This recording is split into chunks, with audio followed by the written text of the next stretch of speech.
Pour terminer, l'actualité du net, Guy Bireimbaum, et on sait que le rôle qu'a joué Internet dans les révolutions arabes, les internautes continuent à exercer leur vigilance face au pouvoir. Ouais, l'histoire se déroule en Tunisie. Elle est très révélatrice de la manière dont les citoyens utilisent toujours le web pour critiquer le nouveau régime en place. Et tout ça à cause d'un baise-main. Ouais, mais c'est pas n'importe quel baise-main dont parle l'excellent site globalvoicesonline.org. Tout commence avec une vidéo publiée par le bureau de presse de la présidence tunisienne sur YouTube. Vidéo sur laquelle on peut voir deux hommes baiser la main du président tunisien Moncef Marzouki le 26 avril.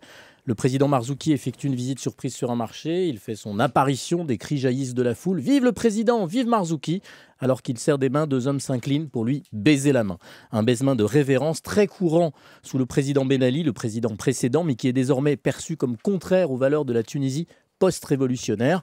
Voyant la colère des internautes monter, le bureau de presse présidentiel supprime la vidéo, la remplace par une autre où plus aucun baise-main n'est visible. Mais comme toujours, il est évidemment trop tard, on ne fait plus rien disparaître de l'Internet. Le baise-main est partout sur le web tunisien, sur Twitter, Facebook. Les internautes en liberté sont déchaînés. Écœurant, honte pour la Tunisie.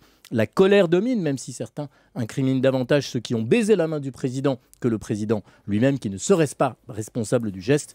Une des charges les plus sévères vient de la blogueuse tunisienne Emma Benjema qui compare Marzouki à Ben Ali dans un billet intitulé « Vive la médiocrité, vive Marzouki », puisque pour elle, c'est le président qui a tendu sa main pour des baise-mains. Toutes ces réactions montrent, Florent, que la vigilance des citoyens passe désormais largement par le web et sur le web, en Tunisie comme partout ailleurs. Et ça, c'est une très très bonne nouvelle pour la démocratie. Le symbole.